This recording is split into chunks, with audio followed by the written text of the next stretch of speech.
श्री नारायण हरि रास्ते में चलते हैं, धीरे धीरे चल करके जैसे ही मथुरा समय आता है तो एक एक करके एक एक चीज मिलती जाती है रास्ते में। थोड़े दूर पर जाते हैं, तालाब में देखते हैं, क्या देखते हैं कि वहाँ पर सारे धोबी कपड़े धो रहे हैं, कंस के कपड़े धो रहे हैं। अब इसके पहले अक्रूर जी के मन में ये बात आ रही है, बार बार सोच रहे हैं, छोटा सा बच्चा कितना सुंदर, पीछे मुड़ते, रथ हाँकते, फिर देखते। बोले कन्हैया, बलराम जी से दोनों बात आपस में भाई बात करने लगे, काका आज बहुत परेशान हैं, आज तो काका बहुत परेशान हैं, अब क्या किया जाए। तो कहते हैं, काका आप अत्यंत दुखी क्यों हो रहे हो? बस पुत्र मैं कुछ नहीं कह सकता, मेरे मन में बड़ी गलानी है, कुछ ठहरो, मैं जाता हूँ, जरा जमुना मैया में स्नान करता हूँ, स्नान करके मैं आता हूँ और फिर हम आपको ले चलते हैं। अक्रूर जी जाते हैं, जमुना मैया में डुबकी लगाते हैं। तो जब जमुना मैया में डुबकी लगाते हैं तो जितनी बार डुबकी लगाते हैं उतनी बार चक्र सुदर्शनधारी भगवान उनको दर्शन देते हैं,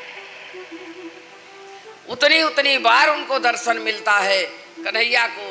और वही रूप, जिस रूप में भगवान को लेके जा रहे हैं, वही रूप भगवान विष्णु दिख रहे हैं। फिर उठते, फिर देखते, फिर डुबकी लेते, परेशान हो गए दोनों भाई, हंस रहे हैं आपस में। जरा देखो काका परेशान है। बलराम जी कह रहे हैं, तेरी माया तुझे जाने, मुझे कुछ नहीं पता, क्यों तंग कर रहा है उसको।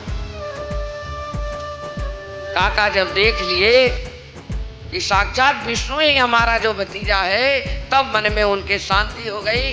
अब मेरा कोई कुछ नहीं बिगाड़ सकता, जिसका हाथ भगवान ने पकड़ लिया, अब मुझे कोई दुख नहीं है। पुत्र आते हैं और तुरंत ही प्रणाम कर रहे, काका ऐसा मत करो, हमें रहने दो बेटा, आज सब पता लग गया तुम कौन से रूप में हो, अब मेरे मन में तसल्ली हो गई। धोबी के तालाब पर जाते हैं, घाट पर देखते हैं कि यहाँ कंस का वस्त्र है। कंस धोबी से कहता है, वही धोबी है जो धोबी उस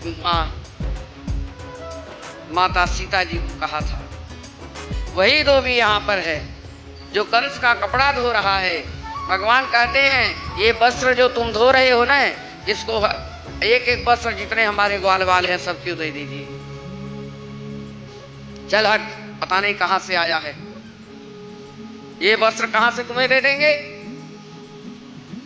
महाराजा का वस्त्र तुम्हें मालूम नहीं, कंस का राज चल रहा है, जीना हराम कर देगा तुमसे, खत्म कर देगा तुमको। भगवान कहते हैं, कोई बात नहीं, नहीं मानता है, इतने में एक ही चाटा मारते हैं और वहां जाकर के उस इतने दूर चला जाता है, एक ही चाटा में उसके प्राण पखेड़ उड़ गए।